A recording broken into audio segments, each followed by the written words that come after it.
সারা দেশের মধ্যে সর্বনিম্ন তাপমাত্রা রেকর্ড করা হয়েছে 10.7 ডিগ্রি সেলসিয়াস, এটি বাঘাবাড়ি সিরাজগঞ্জে। এবং ঢাকাতে সর্বনিম্ন তাপমাত্রা রেকর্ড করা হয়েছে 13.8 ডিগ্রি সেলসিয়াস। এবং আজকে সারা দেশেই হচ্ছে মাঝারি থেকে ঘন কুয়াশা অব্যাহত আছে এবং আমরা আশা করছি যে এটা আরও কিছুটা সময়, আরও 2-3 ঘন্টার মধ্যে কিছু কিছু এলাকায় সূর্যালোকের দেখা পাওয়া যেতে পারে। এবং আজকে যেরকম অবস্থা আছে আমরা আশা করছি যে আগামীকালকেও সেরকম কন্ডিশন থাকতে পারে।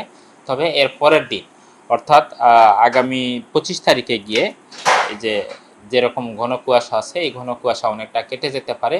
তবে সেই সাথে সাথে রাতের যে তাপমাত্রা সেই তাপমাত্রা আরও কিছুটা কমে যেতে পারে।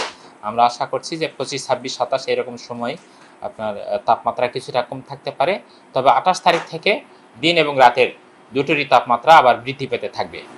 আচ্ছা, এই যে তারতম্য আবহাওয়া দিন এবং রাতের কিছুটা, এই জিনিসটা কেন হচ্ছে?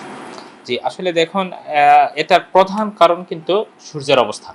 যেহেতু এই সময় সূর্যালোকের যে সময় সেই ব্যক্তিটা কিন্তু কম থাকার কারণে এরকম ঘটনা ঘটে। আর কুয়াশার যে বিষয়টা, কুয়াশাটা কিন্তু এখন দিল্লি থেকে একেবারে বাংলাদেশের একেবারে উপকূলবর্তী অঞ্চল পর্যন্ত এটা বিস্তৃত। এটাকে আমরা সাধারণত অ্যাডভেকশন ফগ বলে থাকি এবং এই অ্যাডভেকশন ফগটা যখন আসে তখন অধিকাংশ ক্ষেত্রে দেখা যায় যে 4 থেকে 7 দিন এই সময় পর্যন্ত অবস্থান করে। আমরা আশা করছি যে কালকের দিনের পর থেকে এরকম যে ঘন কুয়াশাচ্ছন্ন অবস্থা সেই অবস্থাটা কেটে যেতে পারে। রাজবাড়ির সর্বনিম্ন বাঘাবাড়ি সিরাজগঞ্জে 10.7 ডিগ্রি সেলসিয়াস আর ঢাকাতে 13.8 ডিগ্রি সেলসিয়াস। সামনে কোনো শৈত্যপ্রবাহ আছে কিনা এই বিষয়ে?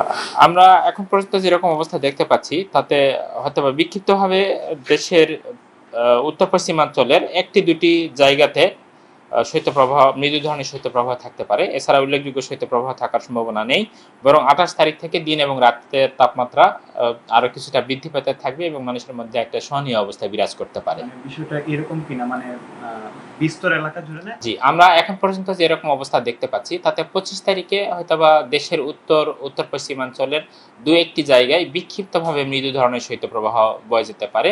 এটি একেবারেই সাময়িক এবং সেটা খুব কম এলাকা জুড়ে থাকতে পারে। এরপরেই কিন্তু দিন এবং রাতের তাপমাত্রা 28 তারিখ থেকে বৃদ্ধি পেতে থাকবে।